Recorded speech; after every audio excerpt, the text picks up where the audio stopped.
വിദ്വിഷാവഹൈ. ഓം ശാന്തി ശാന്തി ശാന്തി.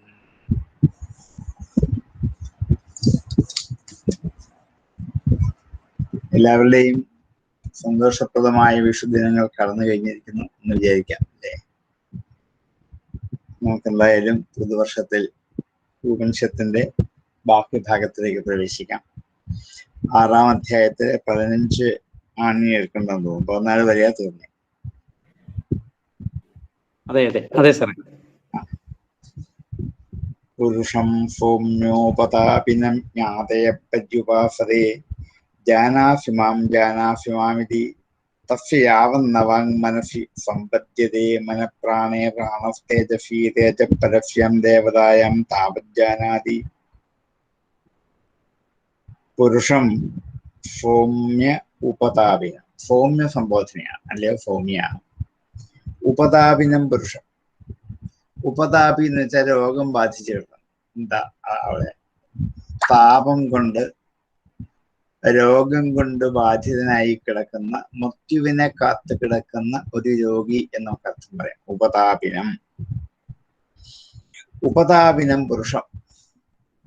അങ്ങനെ അന്തിമ അവസ്ഥയിലേക്ക് എത്തിയിരിക്കുന്ന ഒരു മനുഷ്യനെ കാണാൻ വേണ്ടി ആൾക്കാർ ഓടിയെത്തും. അത് സ്വാഭാവികമാണ്. നമ്മുടെ നാട്ടിൽ കാണുന്ന ഒരു ചിത്രം വരച്ച് കാണിക്കണം. അതുവരെയൊന്നും കാണാൻ ചെന്നില്ലെങ്കിലും മരിക്കാറായി കിടക്കുമ്പോൾ എത്ര സമയമില്ലെങ്കിലും ഓടി വേഗം അവിടെ എത്തും. അങ്ങനെ എത്തിയിട്ട് ജ്ഞാതേഹ ബന്ധുക്കൾ പര്യുപാസത അടുക്കളിരുന്ന് ഉപാസിക്കുന്നത്. അതുവരെ അടുക്കളിരുന്ന് ഉപാസിക്കാത്തവർ മരിക്കുന്നു, മരിക്കാറാകുന്നു, രോഗബാധിതനാണ് എന്നറിയുമ്പോൾ എപ്പോഴും ആരെങ്കിലും അടുക്കളിരുന്ന് വന്നും പോയും കണ്ടും ഉപാസിച്ചുകൊണ്ടിരിക്കും. പര്യുപാസതയെ. എന്നിട്ട് വരുന്ന ബന്ധുക്കളൊക്കെ ചോദിക്കും, ജാനാഫിമാം ഇതി, എന്നെ അറിയാമോ, ഞാൻ ആരാണെന്ന് മനസ്സിലായോ എന്നിങ്ങനെ ചോദിക്കും. ജാനാഫിമാം ത്വം മാം ജാനാഫി, നീ എന്നെ അറിഞ്ഞുവോ? അല്പം മുമ്പ് വരെയും അറിഞ്ഞു കണ്ട് പരിചയമുള്ള ഒരാളാണ്. ഈ അന്തിമ നിമിഷം അദ്ദേഹം അറിഞ്ഞിട്ടിപ്പോ എന്താ കാര്യം? പക്ഷെ നമ്മൾ ചോദിക്കുന്നതാണ്, എന്നെ മനസ്സിലായോ എന്നാ. മനസ്സിലായില്ലയോ എന്നതിന്റെ പ്രത്യേകിച്ച് നമുക്കൊരു കാര്യമില്ല. നമ്മൾ അവിടെ ചെന്നു എന്നുള്ള പ്രസന്റ് അദ്ദേഹം മരിക്കുന്നതിന് മുമ്പ് അറിയിക്കാം. ഇക്കഴിഞ്ഞ വരെ കാര്യമൊന്നുമില്ല. ജാനാഫിമാം ഇതി തസ്യ യാവന്ന വാങ് മനസി സമ്പദ്യതേ. തസ്യ അവന് യാതൊരു കാലം വരെയാണോ വാക്ക് യാവത് കിടക്കട്ടെ, യാതൊരു കാലം വരെ വാക്ക് മനസ്സ് സമ്പദ്യതേ, വാക്ക് മനസ്സിലേക്ക് സംവദിക്കപ്പെടുന്നു.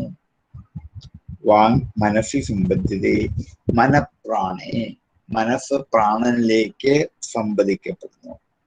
പ്രാണഃ തേജസ്, പ്രാണൻ തേജസ്സിലേക്ക് സംക്രമിക്കുന്നു. തേജഃ പരസ്യം ദേവതായ, തേജസ് പരമമായ ദേവതയിലേക്കും.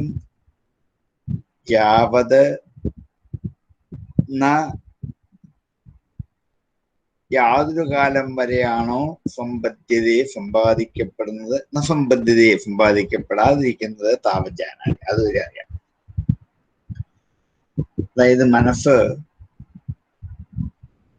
വാക്ക് മനസ്സിലും, മനസ്സ് പ്രാണനിലും, പ്രാണൻ തേജസ്സിലും, തേജസ് പരമമായ ശക്തിയിലേക്കും ചേർന്നാൽ പിന്നൊന്നും അറിയില്ല. അത് ചേരുന്നത് വരെ വരുന്നതൊക്കെ തിരിച്ചറിയാം. വാക്കിന്റെ പ്രേരണ ശക്തി മനസ്സിലേക്ക് ലയിക്കും. മനസ്സുകൊണ്ടാണല്ലോ വാക്ക് പ്രവർത്തനക്ഷമമാകുന്നത്. മനസ്സും വാക്കുമായി സംയോജിപ്പിച്ചാൽ മാത്രമേ നമുക്ക് വസ്തുക്കളെ തിരിച്ചറിയാൻ പറ്റുകയുള്ളൂ. അതുപോലെ മനസ്സ് പ്രാണനിലേക്കും സംയോജിപ്പിക്കപ്പെടണം. ആ പ്രാണന് ശക്തി കൊടുക്കുന്ന തേജസ്സിലേക്ക് സംയോജിക്കണം. ആ തേജസ് പരമമായ ദേവതയായ ഈ പരമേശ്വര ശക്തിയിലേക്ക് ഏകീഭവിക്കണം, അല്ലെങ്കിൽ കൂടിച്ചേരണം. ഇത് നാലും തമ്മിൽ ഏകീകരിക്കുന്നത് വരെ ബോധം ഉണ്ടാവുക. ഇത് ഏകീകരിച്ച് കഴിഞ്ഞാൽ പിന്നെ ബോധമില്ലെങ്കിൽ ആരെയും കണ്ടാൽ അറിയത്തില്ല. ബോധം നിലനിൽക്കുന്നത്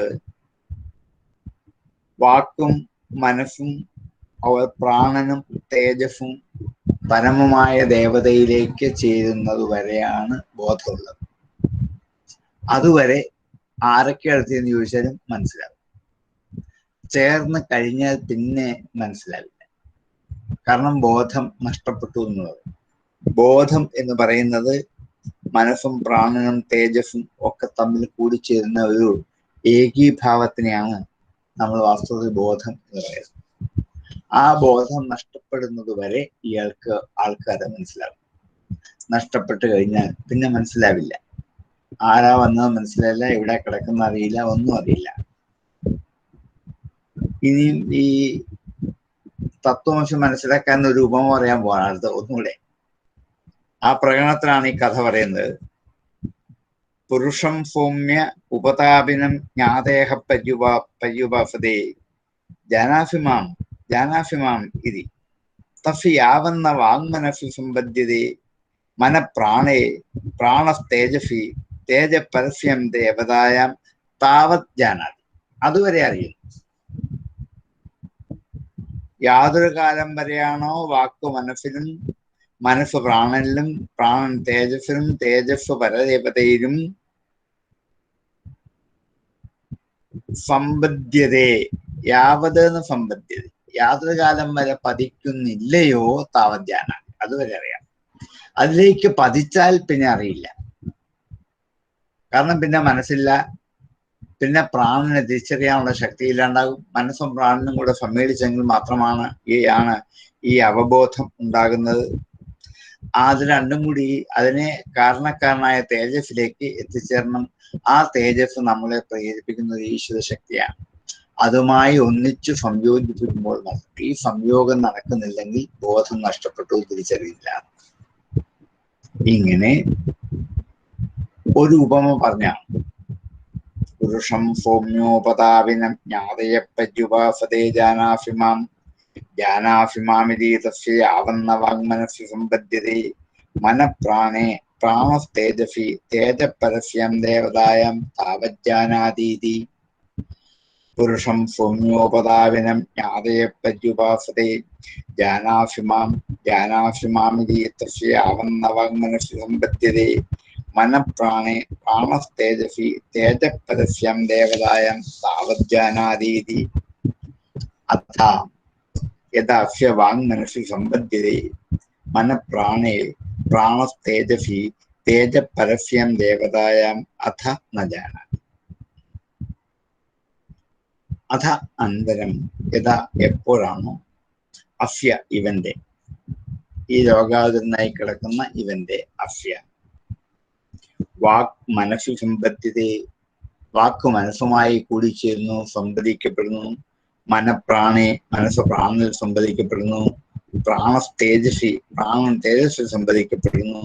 തേജപരസ്യം ദേവതായാം തേജസ് ഈ പരമമായ ശക്തി ചൈതന്യത്തിലേക്ക് എന്താണ് കൂടിച്ചേരപ്പെടുന്നു. അഥ ന ജാനാതി. അതുവരെ അറിയില്ല. അതിലേക്ക് കൂടിച്ചേർന്നാൽ പിന്നെ ഒന്നും അറിയില്ല. അതുവരെയുള്ളൂ അറിവുകൾ മാത്രം.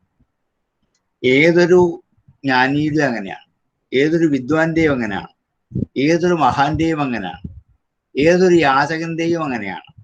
എല്ലാവരുടെയും ഈ ആത്മസത്ത ഒരുപോലെ തന്നെയാണ്. ഇത് ഏകീകരിക്കാനുള്ള ഒരു ക്രമമാണ് ഈ ഉപനിഷത്ത് പറഞ്ഞത്. ആ ക്രമത്തിൽ കൂടി മാത്രമാണ് ഏകീകരിക്കുന്നത്. ഏകീകരിക്കുന്നത് വരെയാണ് സംസാരബന്ധം ഉള്ളത്. സംസാരബന്ധം ഉള്ളിടത്തോളവും കാലവും ബോധമുണ്ടാകും, അവബോധം ഉണ്ടാകും. അതേ സമയത്ത് ഇതെല്ലാം ഒന്നിലേക്ക് ചേർന്ന് ലയിച്ചു കഴിഞ്ഞാൽ പിന്നീട് അവബോധമില്ല, അത് ഏകീകരിച്ചു പോകും. അതാണ് സത്തായ ബ്രഹ്മസ്വരൂപം. ഇതാണ് ഈ തമ്മിലുള്ള വ്യത്യാസം എന്നാണ് ഇവിടെ ഉദ്ഘോഷിച്ചത്. ഞാൻ 5 മിനിറ്റ് കേൾക്കാൻ, ഒരാൾ വന്നിട്ടുണ്ട് വാതിക്കൽ, നോക്കിയിട്ട് എന്താന്ന് അറിഞ്ഞിട്ട് 5 മിനിറ്റ്.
ഇനി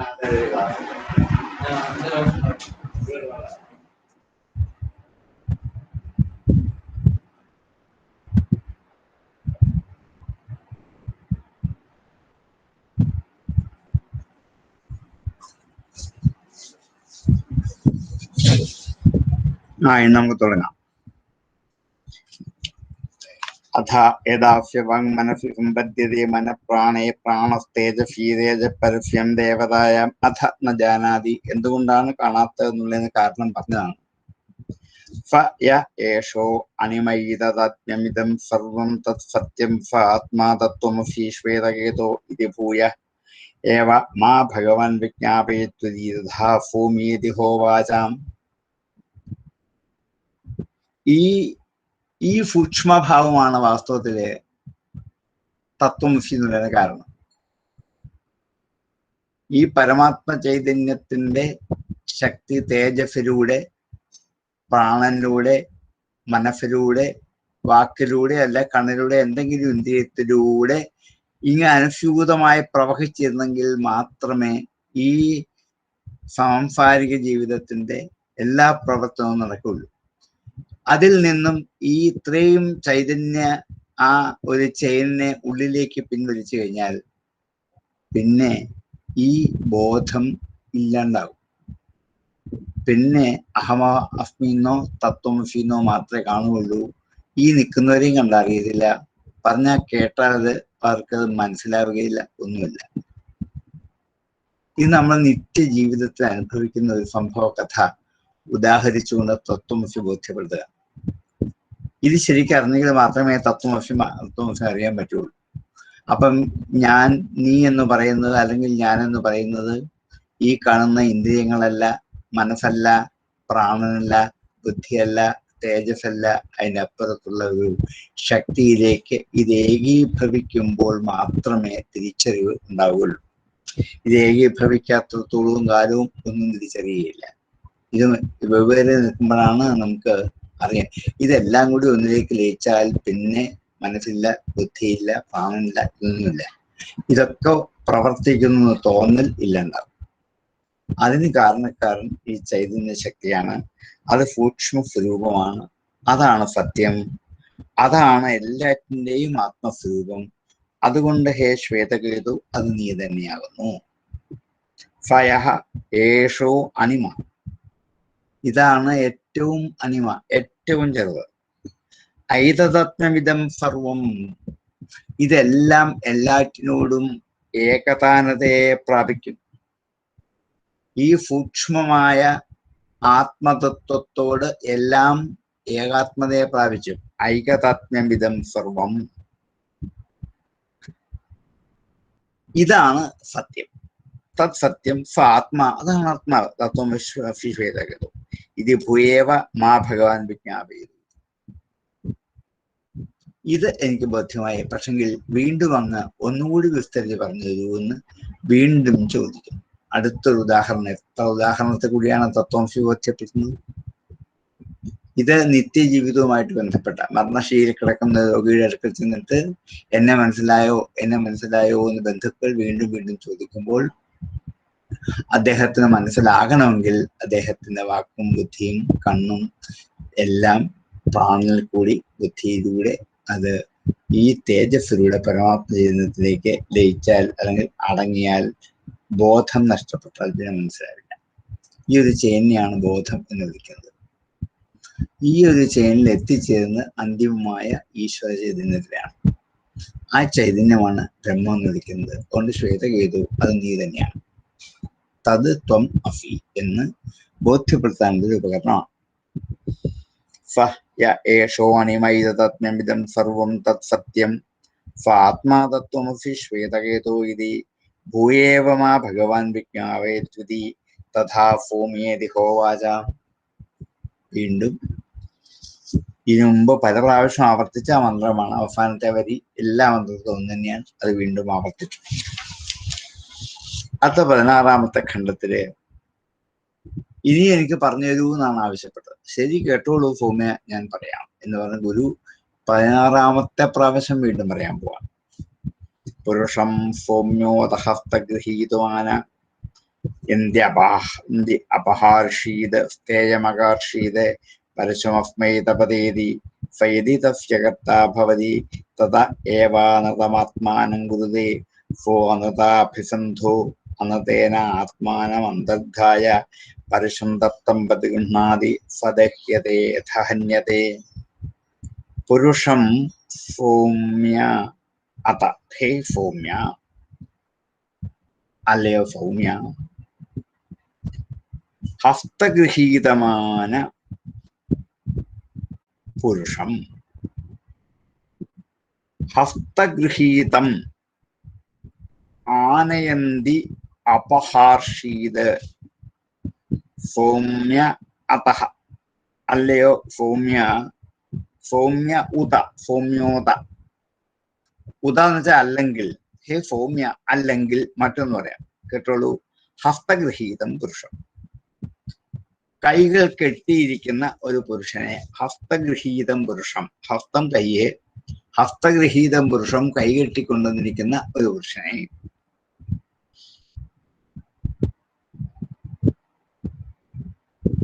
ഹസ്തഗൃഹീതം പുരുഷം ആനയന്തി അപഹാർഷീത്, ആനയന്തി കൊണ്ടു, ഒരു പുരുഷനെ കൈകൾ രണ്ടും പുറകോട്ട് കെട്ടിക്കൊണ്ടുവരും, അതിന്റെ കൈ മുമ്പോട്ട്. ഇപ്പോഴത്തെ പോലീസിന്റെ ഭാഷയിൽ എന്താണ്, അറസ്റ്റ് ചെയ്ത് കയ്യിൽ എന്താണ് കാപ്പൊക്കെ കെട്ടി അവർ കൊണ്ടുവരുന്നത് പോലെ.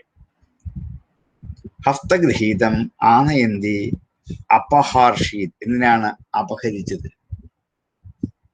എന്താണ് സ്ഥേയം അകാർഷീത്, കള്ളത്തരം ചെയ്തു. സ്ഥേയം ച മോഷണം, അകാർഷീത് ചെയ്തു. എന്തിനാണ് ഇയാളെ കൈകെട്ടി വിലങ്ങ് വെച്ച് കൊണ്ടുവന്നത്? ഇയാൾ മോഷ്ടിച്ചു. ഹസ്തഗൃഹീതം ആനയന്തി അപഹാർഷീത്, ഹസ്തഗൃഹീതനായിട്ട് കൊണ്ടുവന്നു. എന്താ കാരണം? അപഹരിച്ചു. അപഹാർഷീത്, അപഹരിച്ചു. അപഹരിച്ചു എന്നുള്ളൊരു കാരണം കൊണ്ടാണ് കൊണ്ടുവന്നത്. സ്ഥേയം അകാർഷീത്, എന്ത് ചെയ്തു? മോഷണം ചെയ്തു. അതിനാണ്. പരശും അസ്മയി തപ്പത്തെ, പരശു മഴുവാണ്, അസ്മയി ഇവനായിക്കൊണ്ട്, തപ്പത്ത ഇതി തപ്പത്തെ, ഇവന് വേണ്ടി ഒരു മഴു പഴുപ്പിച്ചു കൊണ്ടുവരാൻ പറഞ്ഞു. തപ്പത്ത എന്നുവെച്ചാൽ ചൂടാക്കിയ പഴുപ്പിച്ച ഒരു മഴു കൊണ്ടുവരാൻ പറഞ്ഞു. പരശും അസ്മയി തപതേ ഫൈതി തസ്യ കർത്താ ഭവതി, അവൻ അതിന്റെ കർത്താവാണെങ്കിൽ, മോഷ്ടിച്ചവനാണെങ്കിൽ, ഫൈതി തസ്യ കർത്താ ഭവതി തതയേവ അനതം ആത്മാനം കുരുതേ, ആണെങ്കിൽ തത ഏവ അപ്പോൾ തന്നെ അനൃതം ആത്മാനം കുരുതേ, തന്റെ ആത്മാവിനെ അനൃതം കുരുതേ. ഋതം ച സത്യമാണ്, അനൃതം കള്ളമാണ്. തന്റെ ആത്മാവിനെ കള്ളം ചെയ്തവനായി തന്നെ തീരുന്നു. ഫയതി തസ്യ കർത്താ ഭവതി തദേവ ആത്മാനം അകൃതം കുരുതേ, അനൃതം ആത്മാനം കുരുതേ, തന്റെ ആത്മാവ് കള്ളത്തരം ചെയ്തവനായി തന്നെ തീരുന്നു. ഫയതി തസ്യ കർത്താ ഭവതി, അവൻ മോഷണത്തിന് കർത്താവായി തീരുകയാണെങ്കിൽ അവനിൽ അനൃതം എന്നുള്ള പാപം അവന്റെ ആത്മാവിനെ ബാധിച്ചിരിക്കുന്നു. സോ അവൻ അനൃത അഭിസന്ധോ, അവൻ അനൃതവുമായി കൂടിച്ചേരുന്നു. അഭിസന്ധി കൂടിച്ചേരുന്നു. അനൃതേന ആത്മാനം അന്തർധായ, അനൃതം കൊണ്ട്, കള്ളം കൊണ്ട് തന്റെ ആത്മാവിനെ അന്തർധായ മറച്ചിട്ട്, പരശും തത്തം ഗൃഹാതി, ചൂട് പിടിച്ച മഴുവിലെ കൈകൊണ്ടെടുത്താൽ സ ദഹ്യതേ ധന്യത, അവൻ ദഹിക്കുന്നു, അവൻ ഹന്യത നശിക്കുന്നു. പണ്ടൊരു ചടങ്ങുണ്ടായത് ഇങ്ങനെ, കള്ളത്തരം തെളിയിക്കാനായിട്ട് ചുട്ടുപഴുപ്പിച്ച ഒരു മഴു അവനെ കൊണ്ട് പിടിപ്പിക്കും. അവന്റെ കൈ പൊള്ളിയാൽ അവൻ മോഷ്ടാവാണ്, കൈ പൊള്ളിയില്ലെങ്കിൽ മോഷ്ടാവല്ല. കേരളത്തിൽ പോലും അടുത്ത കാലം വരെ ഉണ്ടായിരുന്നതാണ് തിളപ്പിച്ച എണ്ണയിൽ കൈ മുക്കുക എന്നൊക്കെയുള്ള ചടങ്ങുകൾ. അതിൽ കൈ മുക്കിയാൽ അവൻ കള്ളനാണെങ്കിൽ കൈ പൊള്ളും, അല്ലെങ്കിൽ പൊള്ളില്ല എന്നാണ്. ഇത് ഉപനിഷത്ത് പറയുന്ന ഒരു ആചാരവിധിയെക്കുറിച്ചാണ്. ഉപനിഷത്തുകൾ അദ്വൈതവേദം എന്ന് പറയുമ്പോൾ പോലും സാധാരണ ഭൗതിക ജീവിതത്തിലെ അനേകം ഉദാഹരണങ്ങളിലേക്ക് കടന്നിട്ട് അതിൽ കൂടിയാണ് നമ്മെ ബോധ്യപ്പെടുത്തുന്നത്. അതുകൊണ്ട് ഇതിവിടെ പറയാൻ കാരണം അടുത്ത മന്ത്രത്തിൽ പറയുന്നുണ്ട്, പറയാം. പുരുഷം സൗമ്യ ഉത ഹസ്ത ഗൃഹീതം ആനയന്തി അപഹാഷീത് സ്ഥേയമകാഷീത് പരശുമസ്മൈതപദേതി ഫൈദിതസ്യ കർത്താ ഭവതി തദേവ അനന്തമാത്മാനം ഗുരുതേ ഫോ അനതാഭിസന്ധോ അനതേന ആത്മാനം അന്തർധായ പരശും തത്തം പ്രതിഗൃഹാതി സ ദഹ്യതേഥ ഹന്യതേ. ഹേ സൗമ്യ, ഉത അല്ലെങ്കിൽ ഹസ്തഗൃഹീതം പുരുഷം, കൈകെട്ടിയ ഒരു പുരുഷനെ, അപഹാഷീത് അപഹരിച്ച മോഷണത്തിന് വേണ്ടി, സ്ഥേയം ആകാശി കള്ളത്തരം ചെയ്തതിന് വേണ്ടി കൊണ്ടുവന്നു. എന്നിട്ട് പറഞ്ഞു പരശു അസ്മൈതപതി, ഇവന് വേണ്ടി മഴു ചൂടാക്കാൻ. ഫയതി കർത്ത, അവനിന്നെ കർത്താവാണെങ്കിൽ, അവൻ ശരിയായും മോഷ്ടിച്ചവനാണെങ്കിൽ, കള്ളത്തരം ചെയ്തവനാണെങ്കിൽ, ഭവതി തദേവ അനതമാത്മാനുഭൂതി, അപ്പോൾ അവന്റെ ആത്മാവിൽ കള്ളത്തരം ചെയ്തവനാണ്, കള്ളത്തരം ബാധിച്ചവനാണ്.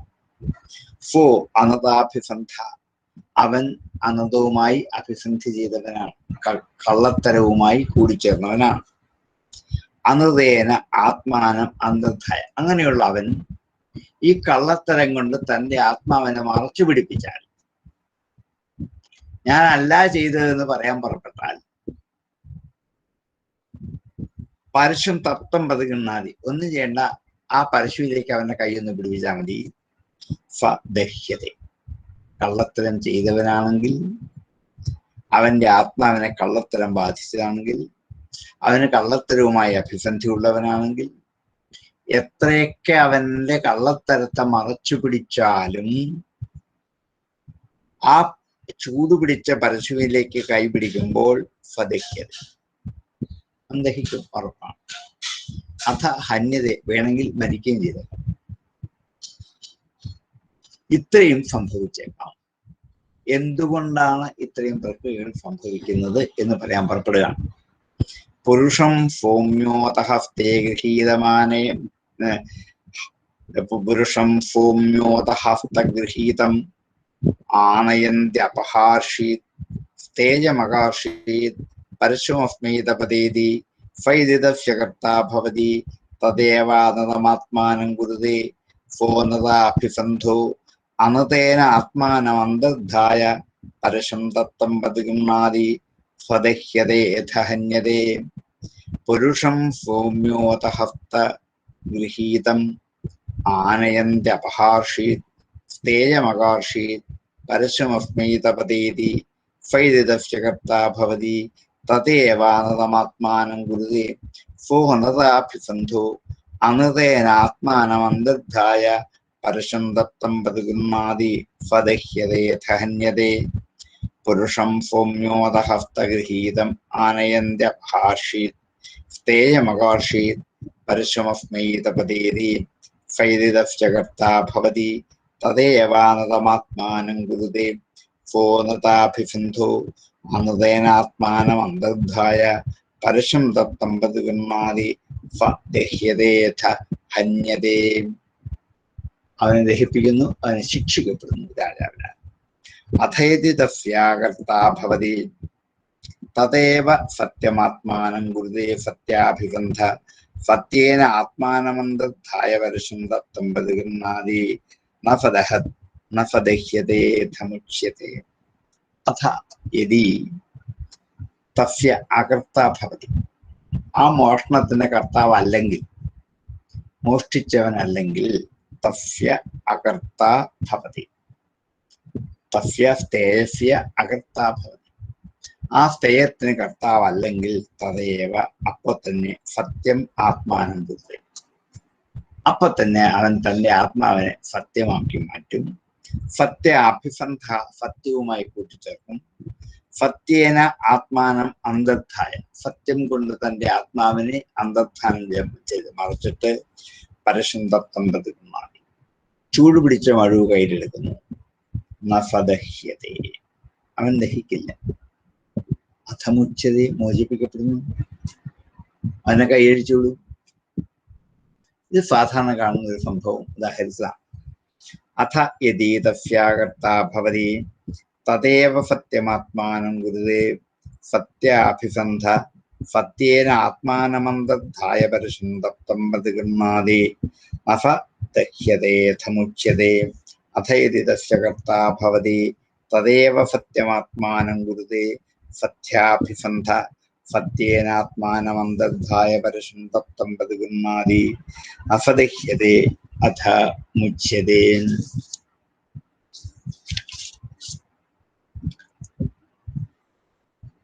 സ യഥാ തത്ര ന അദഹ്യത ഐതദാത്മ്യമിദം സർവം തത് സത്യം സ ആത്മാ തത്വമസി ശ്വേതകേതോ ഇതി തദ്ധ്യാസ വിജ്ഞാവിതി സ യഥാ, അത് എങ്ങനെയെന്നാൽ തത്ര ന അദഹ്യത,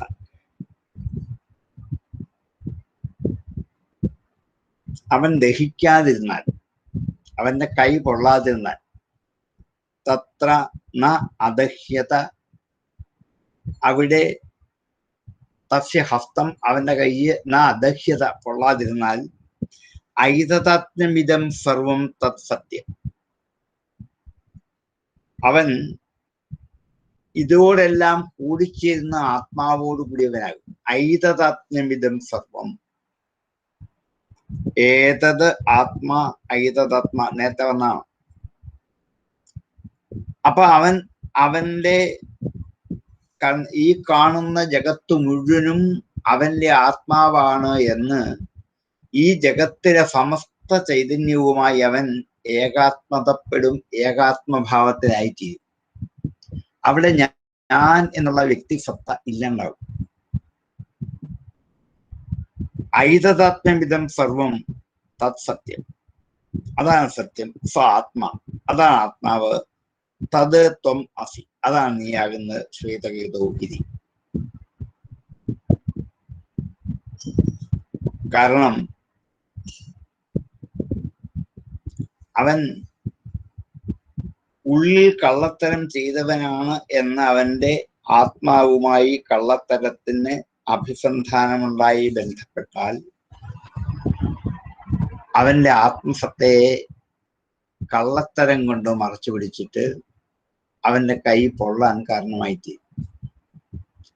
അതേസമയത്ത് അവന്റെ ഉള്ളിൽ സത്യസ്വരൂപമായ ഒരു ഈശ്വര ശക്തി മാത്രമാണ് നിൽക്കുന്നതെങ്കിൽ ഈ പ്രപഞ്ചത്തിൽ കാണപ്പെടുന്ന സമസ്ത ജീവജാലങ്ങളിലെയും ആത്മസത്തയെന്ന സൂക്ഷ്മ സ്വരൂപം സത്യമായി തൻ്റെ ഉള്ളിലുമുണ്ട്. അതാണ് ഞാനെന്ന് തിരിച്ചറിയുന്ന ഒരാളുടെ കൈ പൊള്ളില്ല. സത്യവുമായി ബന്ധപ്പെടുന്ന ഒരാളുടെ കൈ പൊള്ളില്ല. അസത്യവുമായി ബന്ധപ്പെടുന്ന ഒരാളുടെ കൈ പൊള്ളും. ഈ തത്വമാണ് ഈ ഉദാഹരണ കഥയിൽ കൂടി ഉപനിഷത്ത് ബോധ്യപ്പെടുത്താൻ ശ്രമിച്ചത്. ബാക്കിയൊക്കെ വിട്ടേക്കും, ആചാരങ്ങളൊക്കെ വിട്ടേക്കും. അതിൽ കൂടി ബോധ്യപ്പെടുത്താൻ ശ്രമിച്ച ഒരു തത്വം ഇതാണ്. കാരണം അയാളുടെ കൈ പൊള്ളാതിരിക്കാൻ കാരണം താൻ കേവലമായ ഒരു ജീവാത്മാവല്ല, തന്റെ മനസ്സും ബുദ്ധിയും ഇന്ദ്രിയങ്ങളും ഒന്നിച്ചു കൂടി ചേർന്ന് പ്രവർത്തിക്കുമ്പോഴാണ് തനിക്ക് വേദന എന്ന അനുഭവം ഉണ്ടാകുന്നത്. താൻ ഇതിന്റെ അപ്പുറത്താണെന്ന് സ്വയം ധരിച്ചാൽ വേദന ഉണ്ടാവില്ല, പൊള്ളുകയില്ല, ഒന്നുമില്ല. അങ്ങനെ ധരിക്കാൻ പാകത്തിനൊരാൾ എപ്പോഴാണോ ആയിത്തീരുന്നത്, അപ്പോ ഹേ ശ്വേതകേതോ തത്വം അസി എന്ന് ബോധ്യപ്പെടും. അത് നീയാണ് നിനക്ക് ബോധ്യം. ഹേ ശ്വേതകേതോ, ഇതാണ് അറിയേണ്ടത്. തത് ഹ അസ്യ വിജജ്ഞൗ ഇതി, അതാണ് അവൻ അറിഞ്ഞത്. വിജജ്ഞൗ, ജജ്ഞൗ എന്ന് വെച്ചാൽ അറിഞ്ഞു, മനസ്സിലാക്കിയതാണ്. ഞാൻ ധാതുവിന്റെ ലിട്ടാണ്. ജജ്ഞൗ, ജജ്ഞതുഹു, ജജ്ഞുഹു. ഈ ഉപസർഗമാകുമ്പോൾ വിജജ്ഞവുന്നായി. തത് ഹ അഫ്യ വിജജ്ഞൗതി വിജജ്ഞൗതി. അതാണ് അറിഞ്ഞത്, അതാണ് അറിഞ്ഞത് എന്ന് പറഞ്ഞു. 2 പ്രാവശ്യം ആവർത്തിച്ചത് അധ്യായത്തിന്റെ ഉപസംഹാരത്തിനാണ് നമ്മൾ നേരത്തെ പഠിച്ചിട്ടുണ്ട്. അപ്പൊ ഇങ്ങനെ 16ാമത്തെ ഖണ്ഡത്തിൽ തത്വമസി എന്താണ് എന്ന് ശരിക്കും ബോധ്യപ്പെടുത്തിക്കൊണ്ടാണ് ഈ ഖണ്ഡം ഇവിടെ ഉപസംഹരിക്കുന്നത്. കാരണം കള്ളത്തരം ചെയ്യുന്ന ഒരാളിലെ മനസ്സും ബുദ്ധിയും ഇന്ദ്രിയവും ഒക്കെ എപ്പോഴും ഈ പ്രാപഞ്ചിക ജീവിത ബന്ധവുമായിട്ട് ബന്ധപ്പെട്ടുകൊണ്ടേയിരിക്കും. അതിൽ നിന്നുമൊക്കെ ഇതിനെ ഉൾവലിച്ച് അകത്തേക്ക് കൊണ്ടുപോകുന്ന ഒരാൾക്ക് കള്ളത്തരമില്ല, അയാൾക്ക് സത്യം മാത്രമേ ഉള്ളൂ. അല്ലാത്തവർക്ക് കാപട്യവും വഞ്ചനയും കള്ളത്തരവും ഒക്കെ കൈമുതലായി കൊണ്ടു നടക്കുന്നത് ഈ ആത്മാവും മനസ്സും ബുദ്ധിയും ഇന്ദ്രിയവും ഒക്കെ ഈ പ്രാപഞ്ചിക ജീവിതത്തിന്റെ ഘടകങ്ങളാണെന്ന് തെറ്റിദ്ധരിക്കുന്നുണ്ട്. അല്ലാതെ ഇവിടെ ഈ കള്ളനോ കള്ളത്തരമോ മോഷ്ടാവോ അതുപോലെ ഇവിടെ മഴവ് പഠിപ്പിച്ചോ ഒന്നും നമുക്ക് തള്ളിക്കളയാം. അത് ഉദാഹരണം പറഞ്ഞത് മാത്രമേ ഉള്ളൂ. ഉദാഹരണത്തിന് നമുക്ക് ഉദാഹാര്യത്തിലേക്ക് എത്തിക്കാൻ വേണ്ടത്. അപ്പൊ നമുക്കിന്ന് മനസ്സിലാക്കാനുള്ളത് ഈ പ്രാപഞ്ചിക സാംസാരിക ജീവിതത്തിന്റെ അവബോധം ഉണ്ടാകുന്നത് ഇന്ദ്രിയവും മനസ്സും ബുദ്ധിയും പ്രാണനും ഒക്കെ അതുമായി കൂടി ചേരുമ്പോഴാണ്. അതിൽ നിന്നും ഉൾവലിയുന്ന ഒരാൾക്ക് ഉള്ളിലുള്ള സൂക്ഷ്മ തത്വമായ സത്യത്തെ മാത്രമേ തിരിച്ചറിയാൻ പറ്റൂ. ആ സത്യം എന്ന പരമാത്മ ചൈതന്യമാണ് നീ എന്ന് നിനക്ക് തിരിച്ചറിയാൻ പറ്റണം. അതാണ് ശ്വേതകേതു ബ്രഹ്മസാക്ഷാത്കാരം എന്ന് വിളിക്കുന്ന തത്വമസി ബോധ്യമാകുമ്പോഴാണ്. തത്വമസി 3 വാക്കിൽ പറഞ്ഞുകൊണ്ടാനുള്ളതല്ല വാസ്തവത്തിൽ. നോക്കോളൂ, ഈ ഉപനിഷത്തെ എത്ര ഖണ്ഡമാണ് ഈ തത്വമസിക്ക് വേണ്ടി ചെലവഴിച്ചത്. എത്രയെത്ര ഉദാഹരണങ്ങൾ മാറി മാറി മാറി പറഞ്ഞ് നമ്മെ ബോധ്യപ്പെടുത്താൻ ഋഷി ശ്രമിക്കുകയാണ്. അതുകൊണ്ട് ഇത്രയും ഭാഗവും ശരിക്കും നമ്മൾ ഓരോ ഉദാഹരണവും നോട്ട് ചെയ്ത് വെച്ചുകൊണ്ട് പഠിച്ചാലേ പറ്റും.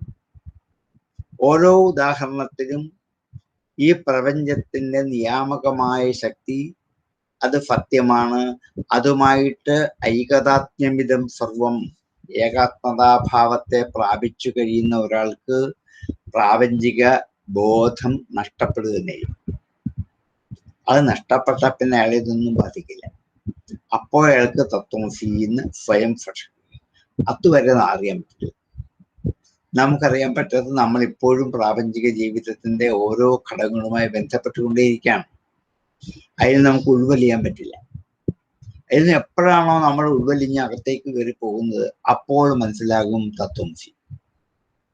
ഈ തത്വമസി എല്ലാവർക്കും അങ്ങനെ എളുപ്പം മനസ്സിലാക്കാൻ പറ്റുന്നതല്ല എന്ന് ഋഷി എത്ര ഉദാഹരണത്തിൽ കൂടിയാണ് ഈ മകനായ ശിഷ്യനെ ബോധ്യപ്പെടുത്തത്.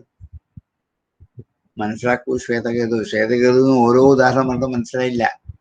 വീണ്ടും പറയൂ, വീണ്ടും മറ്റൊന്ന് പറയൂ, വീണ്ടും മനസ്സിലാക്കി തരൂ എന്ന് എത്ര പ്രാവശ്യം എത്ര ഉദാഹരണങ്ങൾ കൂടിയാണ് ശ്വേതകേതു മനസ്സിലായത്. അപ്പൊ നമ്മുടെ കാര്യം പറയണ്ടോ? നമ്മൾ ഈ ആകപ്പാടെ ഇതിൻ്റെ അകത്ത് പറഞ്ഞിരിക്കുന്ന കുറെ ഉദാഹരണം, അല്ലെങ്കിൽ ഞാൻ പറയുന്ന ഉദാഹരണം, അത് മാത്രമേ ഉള്ളൂ. ഇങ്ങനെ പലതിനും പല ഉദാഹരണങ്ങളിൽ കൂടെ കേട്ട് ഉറപ്പിച്ചിട്ട് വേണം തത്വമസി നമുക്ക് ബോധ്യപ്പെടുത്താൻ. അത് ബോധ്യമായെങ്കിൽ മാത്രമേ ഉപനിഷത്തിന്റെ സാരം. ഈ ഛാന്ദോഗ്യ ഉപനിഷത്തിന്റെ ഏറ്റവും പ്രസിദ്ധമായ ഒരു ഭാഗം ഇവിടമാണ്, 6ാം അധ്യായം. കാരണം അത് തത്വമസി ബോധ്യപ്പെടുത്താൻ വേണ്ടി ശ്രമിച്ചാണ്. എത്ര ഉദാഹരണം ഉണ്ട്, ഓരോ നോട്ട് ചെയ്ത് വെച്ചവർക്കറിയാം ഓരോ ഉദാഹരണം.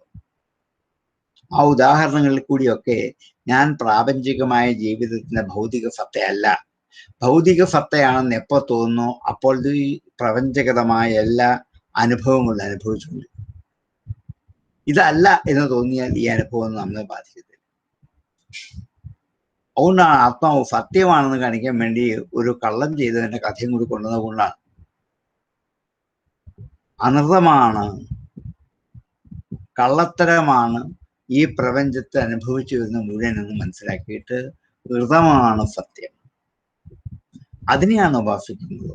ഋതമായ സത്യമാണ് നീ ശ്വേതകേതു, ബാക്കിയൊന്നുമല്ല. ബാക്കിയൊക്കെ ഭൗതികങ്ങളായ വിഷയങ്ങൾ മാത്രമാണ്. അതിൽ കുടുങ്ങിക്കിടക്കുമ്പോൾ നമ്മൾക്ക് ദുഃഖം ഉണ്ടാകും, കോപം ഉണ്ടാകും, സന്തോഷം ഉണ്ടാകും, സങ്കടം ഉണ്ടാകും, വേദന ഉണ്ടാകും, മനപ്രയാസം ഉണ്ടാകും, പിന്നെ എന്താണ് എന്തൊക്കെയോ ഉണ്ടാകുക, ഇഷ്ടം പോലെ വിഷയങ്ങൾ. ഇതെല്ലാം അനുഭവിച്ചു കൊണ്ടിരിക്കുന്നത് ഇതിലേക്ക് മാറുമ്പോഴാണ്. അതിൽ നിന്നും അകത്തേക്ക് കടന്നാൽ നമ്മളിതൊന്നും ബാധിക്കത്തില്ല. നമ്മുടെ ശ്രദ്ധ ഈ വിഷയത്തിലേക്ക് മാത്രമാകുന്നത് കൊണ്ടാണ് നമുക്കത് അതിലേക്ക് നമ്മൾ ഉറയ്ക്കുന്നത്. നമ്മുടെ ശ്രദ്ധ ഇതിലേക്കല്ല എന്ന് പറഞ്ഞാൽ, നമ്മുടെ ശ്രദ്ധ തത്വമസി സാക്ഷാത്കരിക്കാനാണെന്ന് പറഞ്ഞാൽ നമുക്ക് അതിലേക്ക് എത്താൻ പറ്റുള്ളൂ. അതുകൊണ്ട് ഈ ഉപനിഷത്ത് നമുക്ക് ഏറ്റവും വലിയ പാഠം ഈ തത്വമസിയുടെ ലക്ഷ്യത്തിലേക്ക് എത്തണം എന്ന് ബോധ്യപ്പെടുത്തുകയാണ്. സയഥ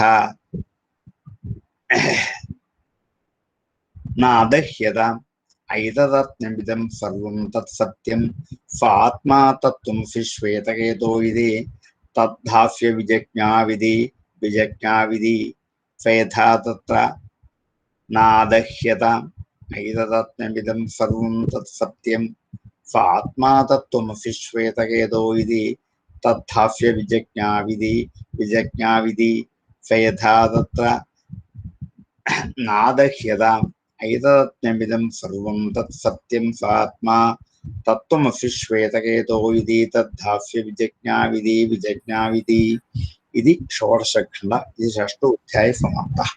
ഇങ്ങനെ 6-ാമത്തെ അധ്യായം അവിടെ തീർന്നു. 7-ാമത്തെ നമുക്ക് അടുത്ത ദിവസം എടുക്കാം.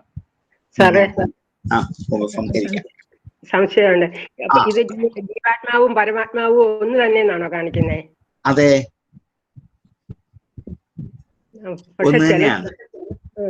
ചിലത് പറയും പരമാത്മാവ് സാക്ഷിയായിട്ടേ നിൽക്കുന്നുള്ളൂ, ജീവാത്മാവിനെ കൊണ്ടെല്ലാം ചെയ്യിക്കുന്നു. അപ്പൊ അതിലേതാ ശരി? അതായത് ആകാശം എന്ന് പറയുന്ന ഇവിടെ നിറഞ്ഞു നിൽക്കുന്ന ഈ ഇടമാണ്, സ്ഥലമാണ് അല്ലേ? അത് 100 കുളത്തിന്റെ അകത്ത് നമ്മൾ നോക്കിയാൽ 100 ആകാശം കാണാം.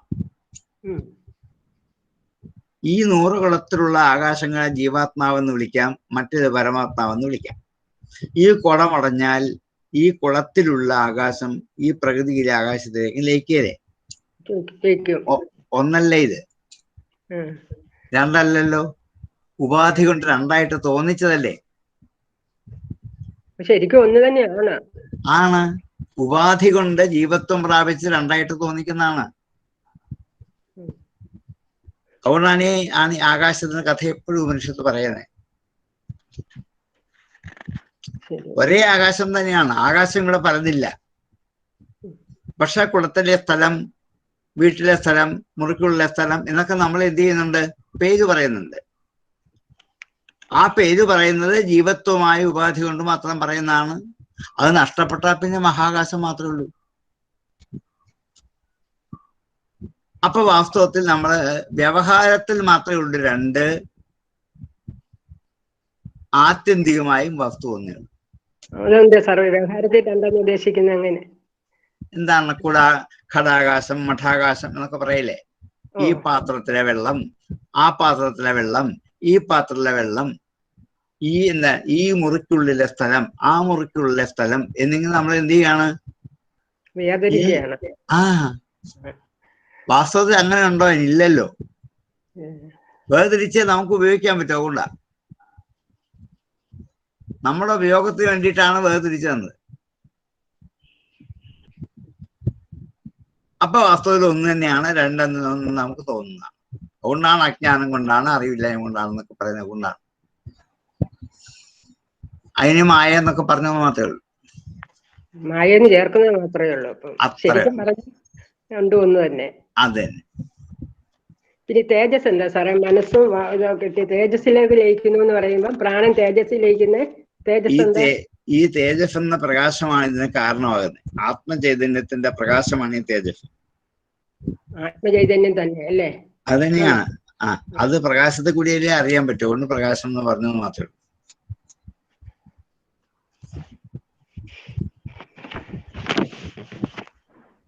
ആയോ? കിട്ടിയോ? അപ്പൊ നമുക്ക് ഇന്ന് ഉപസംഹരിക്കാം. അടുത്ത ഖണ്ഡം നമുക്ക് അടുത്ത ദിവസം ആരംഭിക്കാം. ഓം പൂർണ്ണമദ പൂർണ്ണമിദം പൂർണ്ണാത് പൂർണ്ണമുദച്യതേ പൂർണ്ണസ്യ പൂർണ്ണമാദായ പൂർണ്ണമേവാവശിഷ്യതേ. ഓം ശാന്തി ശാന്തി ശാന്തി.